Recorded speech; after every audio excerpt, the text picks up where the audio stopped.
안녕하세요. 오늘 청취자님과 함께 살펴볼 자료, 바로 천공 스승님의 법문 일부인데요. 이게 직장 생활이나 경력 개발, 또 인생의 여러 단계들을 바라보는 관점이 상당히 독특해요. 네, 그냥 30대는 이렇다, 40대는 저렇다 이런 걸 넘어서요. 각 시기마다 무슨 정해진 과업 아니면 시험처럼 보더라고요. 심지어 회사에서 맡는 역할이나 승진 같은 것도 일종의 공부다 이렇게 보고요. 퇴직 후의 삶까지 다루고 있어서 아마 청취자님의 지금 고민이나 아니면 미래 계획 같은 거에 대해서 좀 새로운 생각거리를 주지 않을까 싶습니다. 자, 그럼 한번 본격적으로 좀 파고 들어가 볼까요? 이 법문이 말하는 삶의 단계별 의미가 대체 뭔지, 또 우리가 경력을 통해서 뭘 배우고 뭘 준비해야 한다고 하는 건지 그 핵심을 좀 짚어보겠습니다. 우선 딱 눈에 들어오는 게 인생을 10년 단위로 끊어서 봐요. 특히 30대, 40대, 50대. 이걸 아주 명확하게 구분해서 설명하더라고요. 각 시기마다 뭔가 뚜렷한 목적이나 과제가 있는 것처럼요. 맞아요. 그게 아주 흥미로운 지점이죠. 이 본문을 보면요. 30대는 뭐랄까 흡수의 시기예요. 사회에 딱 나와서 주어진 환경, 지식 이런 걸 받아들이고 배우는 때라는 거죠. 자료에도 나오잖아요. 주어진 걸 갖고 내가 흡수를 하는 거고. 네, 그러니까 스펀지처럼 세상을 막 배우는 데 집중하는 시기. 이렇게 볼 수 있겠네요. 30대가 그렇게 배우는 시기라면 40대는 분위기가 확 달라지는 것 같아요. 점검 기간 이런 표현이 나오던데 꼭 무슨 중요한 시험 때 딱 서는 느낌이랄까요? 그렇죠. 40대는 그냥 나이가 드는 게 아니라 그때까지 내가 뭘 쌓아왔나, 이걸 평가받는 시기다. 이렇게 설명해요. 여기서 이제 중요한 개념이 그 질량인데요. 이게 단순히 지식이나 경험의 양, 이런 것뿐만 아니라 얼마나 깊이 있게 내 속을 채우고 성장했나, 이런 걸 의미하는 것 같아요. 이 질량을 가지고 자연 혹은 우주가 당신을 점검해서 점수를 매긴다, 이런 거죠. 점수를 매긴다니 약간 살벌하게 들리기도 하네요. 근데 그 결과가 50대의 삶을 결정한다고요? 그럼 40대가 갖는 무게가 상당하게 느껴지는데요. 법문에도 40대는 너를 점검한다. 딱 이 구절이 있잖아요. 네, 그 점검 결과에 따라서 50대의 환경이 정말 크게 달라진다고 봐요. 만약 합격점을 받았다.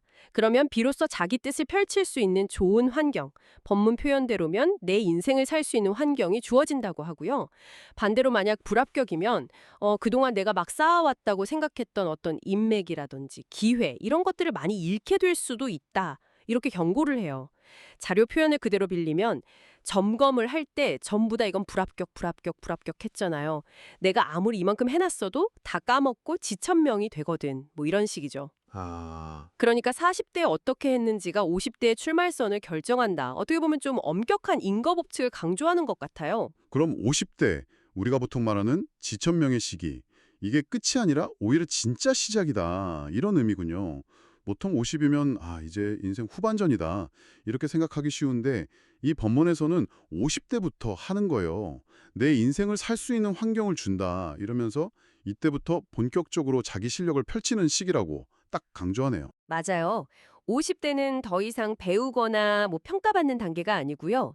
그동안 갈고 닦은 실력, 지혜, 이걸 바탕으로 실제로 무언가를 행하고 성취하는 실행 단계다.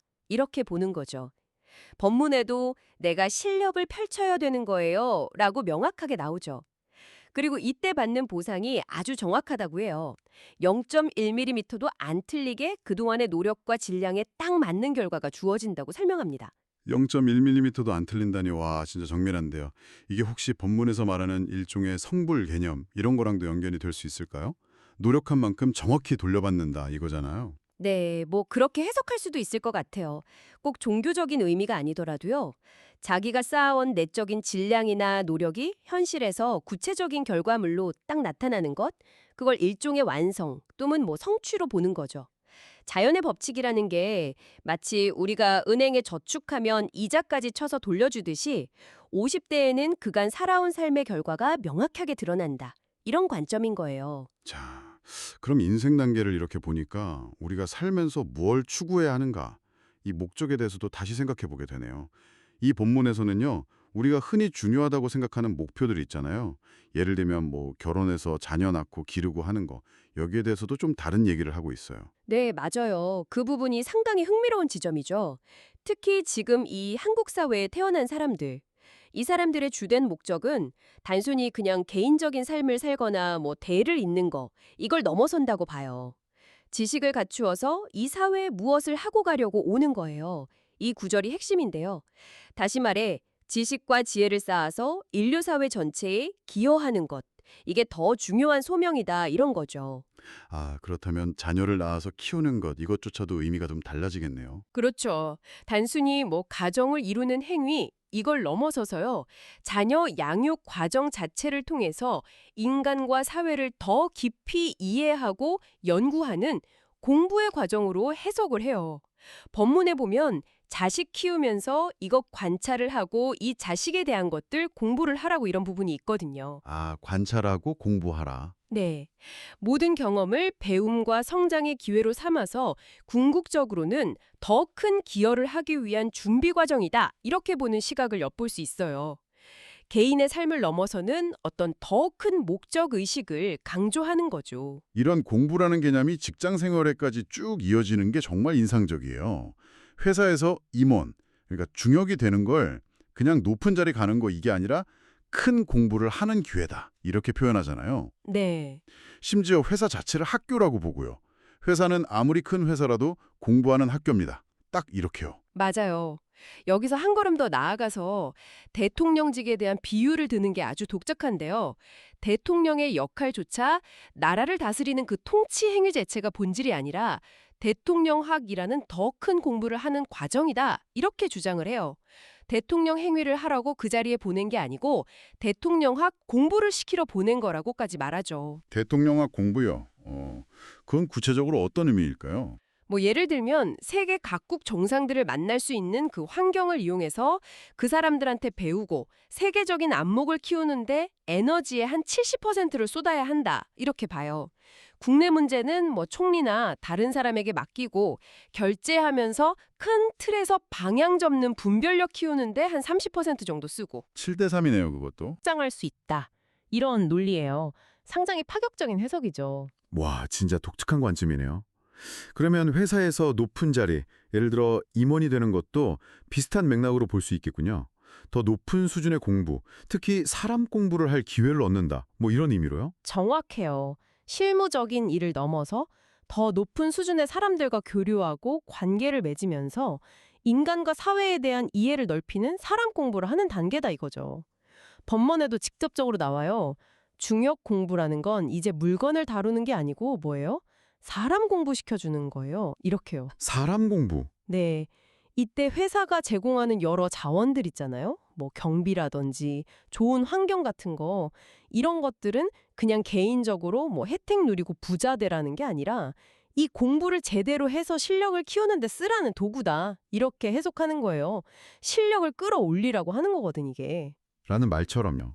결국 중요한 건 겉으로 보이는 지위나 자원이 아니라 그걸 통해서 내 안의 실력과 이해, 즉 그 질량을 키우는 과정 자체라는 거네요. 부는 그냥 자연스럽게 따라오는 결과일 뿐이고요. 네, 법문에서도 재산을 준 적이 없어요 라고 딱 잘라 말해요. 부는 목적이 아니라 결과라는 거죠. 재산은 네 실력으로 내가 뭐를 할 때, 그때 내가 재산을 가지려 안 그래도 와요. 즉, 실력을 딱 갖추고 그 실력으로 세상에 필요한 일을 하면 부는 저절로 따라온다. 이런 믿음이 깔려 있어요. 그러니까 먼저 실력 키우는 공부에 집중해라. 이런 메시지예요. 그런데 모든 사람이 다 임원 트랙을 밟는 건 아니잖아요. 자료에서도 연구원처럼 전문가의 길을 걷다가 퇴직하는 경우를 언급하던데 이런 경우에는 그럼 어떤 준비를 이야기하나요? 임원 트랙과는 좀 다른 종류의 준비를 강조해요. 만약 정년퇴직이나 다른 이유로 회사를 떠날 게 예정되어 있다면요. 그냥 시간을 보내는 게 아니라 퇴직하기 최소 5년 전부터는 퇴직 후에 내 실력을 제대로 발휘할 아이템, 이걸 구체적으로 준비해야 한다. 이렇게 조언해요. 퇴직을 했을 때 실력 발휘할 거를 준비를 해야 되는 거죠. 이때 준비하는 것, 그거야말로 진짜 내 것. 이게 내 거예요. 이 된다. 이렇게 보고요. 아, 회사 시스템 안에서는 여러 제약 때문에 좀 펼치기 어려웠던 그런 아이디어나 기술 같은 거 말씀하시는 거군요. 법문에도 그런 얘기가 있었어요. 이 사람 바치고 저 사람 바치고 하니까 이거는 회사에서 못하는 거예요. 같은 현실적인 어려움. 그러면서 그런 상황에 대해서 불평하지 말고 내 앞으로 정리하라는 말이 나오던데 이게 바로 그런 준비를 의미하는 거겠네요. 맞아요. 회사 안에서 느끼는 한계나 불만, 이걸 그냥 흘려보내지 말고요. 그걸 동력 삼아서 퇴직 후에 펼칠 나만의 계획, 이걸 구체화하라는 거죠.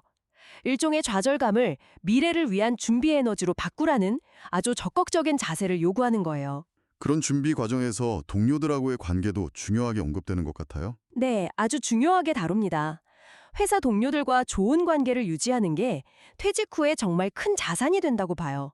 나올 때는 이분들이 내 힘이 돼주거든요. 이런 표현처럼요. 아, 힘이 되어준다? 네, 퇴직 후에 뭔가 새로운 일을 하려고 할 때 이 사람들이 든든한 지원군이나 파트너가 될 수 있다는 거죠.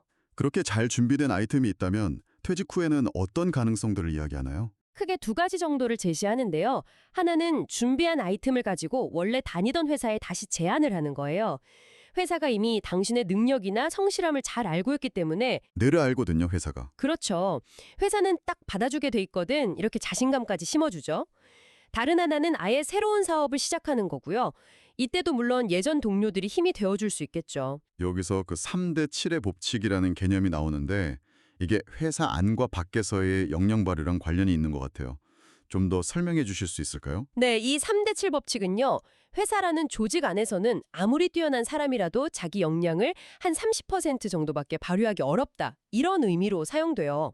나머지 70%는 뭐 조직의 시스템이나 관계 아니면 여러 제약 때문에 발휘되지 못하고 그냥 묻힌다는 거죠. 70%나요. 네, 그래서 늘 답답함을 항상 갑갑하거든요. 느낄 수밖에 없다. 이렇게 설명해요. 아, 그래서 퇴직을 꼭 부정적으로만 볼 게 아니라는 거군요. 오히려 그 70%의 잠재력을 펼칠 기회가 될 수도 있다. 이런 거네요. 정확히 그 지점이에요. 퇴직은 끝이 아니라 그동안 억눌려왔던 그 70%의 진짜 실력을 마음껏 누구의 방해도 받지 않고 방해 안 받고. 펼칠 수 있는 새로운 시작점이 될 수 있다. 이거죠. 법문에도 퇴직하고 나서 진짜 내 실력을 나타내는 방해 안 받고 이렇게 강조해요. 어쩌면 뭐 뜻이 맞는 동료들하고 같이 나와서 퇴직을 했으면 뭐여가 우리가 같이 할 수도 있고 회사를 만들 수도 있고요. 이때는 내가 주도권을 쥐고 내가 주장이 되니까 내가 대표가 되는. 네, 내 역량을 100% 발휘할 수 있는 새로운 판이 열린다. 이런 아주 긍정적인 시각을 제시하고 있어요. 자, 오늘 천공 스승님의 법문 일부를 통해서 인생의 단계, 경력의 의미, 그리고 퇴직 후의 삶까지 참 독특한 관점을 살펴봤는데요.